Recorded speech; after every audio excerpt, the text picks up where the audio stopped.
कहा जाता है कि आज से 300 साल पहले सेनोंगजिया के पहाड़ों में इतने बड़े खजाने को दफन किया गया है कि अगर वो जिसको मिल जाएगा वो अपनी पूरी साम्राज्य खड़ी कर देगा। मगर उस खजाने की एक ऐसा दानव सुरक्षा करता है जिससे आज तक बच पाना नामुमकिन होता है, और जितने भी लोग उस खजाने की तलाश में गए थे वो सभी लोग मारे गए। पर 21वीं सदी में भी लोग उसकी तलाश कर रहे होते हैं, और उसी में से यांग नाम का एक फौजी होता है जो अपनी पूरी बटालियन के साथ निकला होता है उस खजाने की तलाश में। और उसके साथ एक ऐसा आदमी होता है जो आर्कियोलॉजिस्ट होने के साथ वो जंगलों को बहुत ही अच्छे से समझता है। और ये सब मिल के अब पहुंच चुके होते हैं एक गांव में। इनके हिसाब से इस गांव के लोग उस खजाने का पता जानते हैं, इसलिए ये लोग उनको मार के वहां का रास्ता पूछ रहे होते हैं। तभी वहां पे जियांग और उसके पिता आ जाते हैं और ये लोग उनको भी पकड़ लेते हैं, क्योंकि जियांग ने उनके कैप्टन को बंदूक दिखाई होती है, इसलिए ये लोग अब उसको मारने वाले होते हैं। ये देख के उसके पिता कहते हैं कि आप लोग किसी को मत मारो, मैं आपको उस खजाने तक लेके जाऊंगा। और जियांग अपने पिता को ये काम करने के लिए मना करती है। ये सुनने के बाद यांग कहता है कि अब तुम दोनों मेरे साथ चलोगे, और अगर किसी ने भी चालाकी करने की कोशिश की तो एक तो पक्का मरेगा। रास्ते में ये सभी लोग एक जगह पर रेस्ट कर रहे होते हैं, तब जियान और उसके पिता के पास जेंग आके पूछता है कि आप दोनों क्यों आ गए हो इन लोग के साथ। ये लोग खजाना पाने के लिए कुछ भी कर सकते हैं, इसलिए आप मुझ पे भरोसा कर सकते हैं, क्योंकि यहाँ से कैसे निकलना है ये मैं अच्छे से जानता हूँ, इसलिए आप मुझे सब कुछ सच बताइएगा। इस पर उसके पिता कहते हैं कि ये रास्ता नर्क की घाटी की ओर जाता है, जहाँ पे मैं आज से 12 साल पहले अपनी पत्नी के लिए दवा तलाश करने गया था, और तभी हम पे मगरमच्छों ने हमला कर दिया जिसमें मैंने अपने बेटे को खो दिया। और मेरी सलाह मानो तो इस रास्ते से जाना खतरनाक हो सकता है। मगर ये लोग उसकी बात नहीं मानते हैं और निकल पड़ते हैं उसी रास्ते की ओर, और ये सभी लोग कुछ ही देर में उस जगह पर पहुंच जाते हैं जहां से नर्क की घाटी में जाया जाता है। तब जियान के पिता बताते हैं कि अगर हम प्राचीन कथाओं की माने तो नर्क की घाटी वो जगह है जहाँ पे देवताओं ने बुरी आत्माओं को दंडित किया था, और एक बार जो अंदर चला गया वो फिर कभी दोबारा बाहर नहीं आ सकता। दरअसल यांग उसको ही आगे भेज रहा होता है, पर वो जाने से मना कर देता है। ये सुनने के बाद वो उसके ऊपर गन तान देता है। ये देख के जैंग कहता है कि इनको मारने से हमें अंदर जाने का रास्ता नहीं मिल जाएगा, इसलिए इन दोनों को छोड़ दीजिए और मेरी बात सुनिए। अगर मैं सही हूँ तो अंदर जाने का रास्ता यहीं कहीं नीचे होना चाहिए। ये सुनने के बाद यांग उन दोनों से कहता है कि तुम दोनों में से नीचे कौन जाएगा ये तय कर लो, क्योंकि यहाँ के हर रास्ते को तुम लोग अच्छे से जानते हो। उसकी बात सुनने के बाद जियान नीचे जाने के लिए रेडी हो जाती है और उसको नीचे रास्ता मिल जाता है, पर तभी उसकी रस्सी टूट जाती है और वो नीचे गिरने लगती है। और ऊपर इनको लगता था कि वो मारी गई, पर तभी वहाँ पे एक लड़का आके उसको बचा लेता है।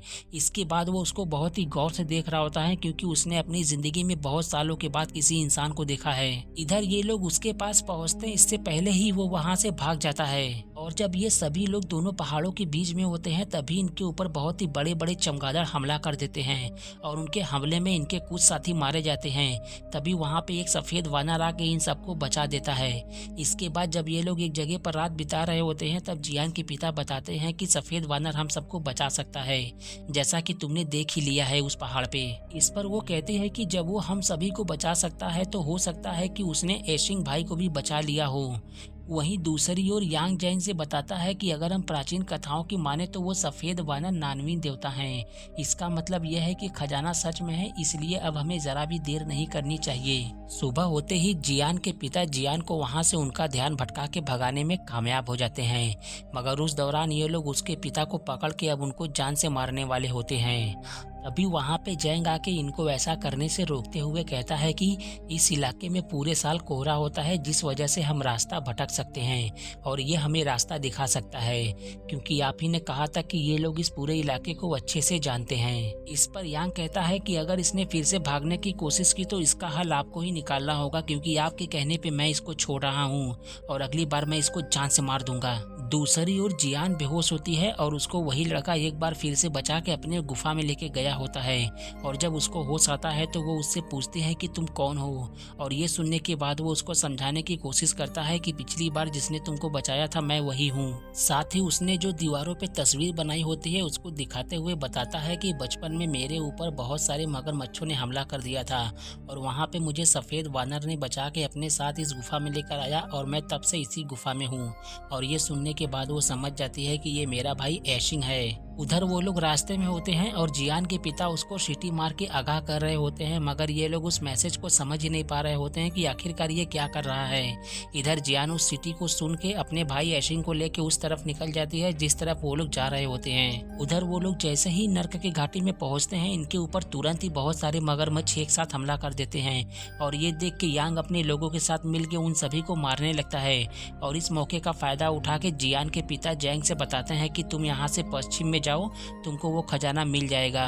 और यांग अपने लोगों के साथ मिलकर गन की मदद से ये सभी लोग वहाँ से बच के निकल जाते हैं और इधर जियान अपने पिता को ही ढूंढ रही होती है। तभी वहाँ पे यांग अपने लोगों के साथ मिलकर उसके पिता को लेके आ जाता है। इसके बाद वो उसको भी पकड़ के इन दोनों को मारने वाला होता है। तभी वहाँ पे एशिंग और वो सफेद बानर आ जाते हैं, जिसे देख के जियान अपने पिता से बताती है कि एशिंग भाई जिंदा है और उनको मैंने ढूंढ लिया है।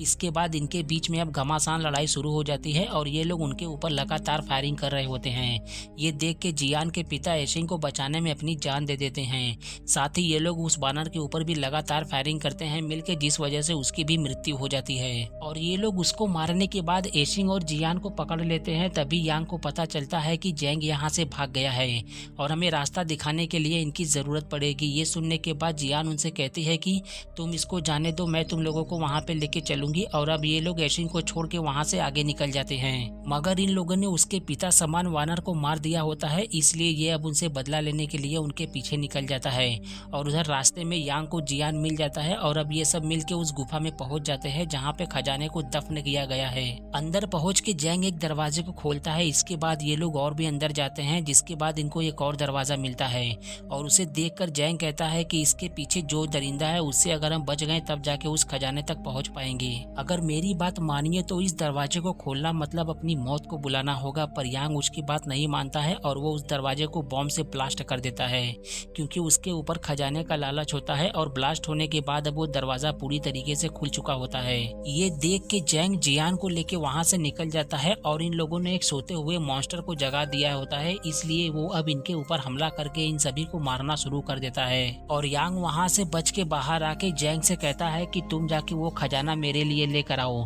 तभी वहाँ पे एशिंग आके उसको मारना शुरू कर देता है और अब वो मॉन्स्टर भी बाहर आके इन पे हमला कर देता है। ये देख के यांग उसके ऊपर गोलियां चलाना शुरू कर देता है। तभी उसकी गोलियां खत्म हो जाती हैं और अब वो मॉन्स्टर उसको कच्चा चबा जाता है। उसका फायदा उठा के जियांग और एशिंग और जैंग वहाँ से भागने लगते हैं, पर वो मॉन्स्टर उसको मारने के बाद अब इनके पीछे लग जाता है और उसको अपनी ओर आता हुआ देख जैंग इनको वहाँ से आगे भेज के खुद को एक बॉम्ब से ब्लास्ट कर देता है, जिसमें वो तो मारा जाता है पर उस मॉन्स्टर को कुछ भी नहीं होता है। ये देख के एशिंग उस बॉम्ब के एक पोटली को उठा के उस दहकते हुए लावे में फेंक देता है और उसके धमाके से वो पूरा ब्रिज टूटने की वजह से वो मॉन्स्टर लावे में गिर के मारा जाता है, मगर एशिंग उसमें बच जाता है। इसके बाद जियान उससे कहती है कि भाई मेरे साथ घर वापस चलो, पर वो कहता है कि मेरा घर तो इस तरफ है और ये कहकर वो उन पहाड़ों की गहराइयों में फिर से चला जाता है। इसी के साथ ये कहानी यहीं पे खत्म हो जाती है और इस कहानी से हमें ये सीखने को मिलता है कि भगवान ने हमें जितना दिया है हमें उतने में ही खुश रहना चाहिए, क्योंकि लालच इंसान को अंधा कर देती है। उम्मीद करते हैं कि आपको हमारी मेहनत पसंद आई होगी। अगर वीडियो अच्छा लगा हो तो लाइक जरूर करें और ऐसे ही मूवी एक्सप्लेनेशन देखने के लिए इस चैनल को सब्सक्राइब करें।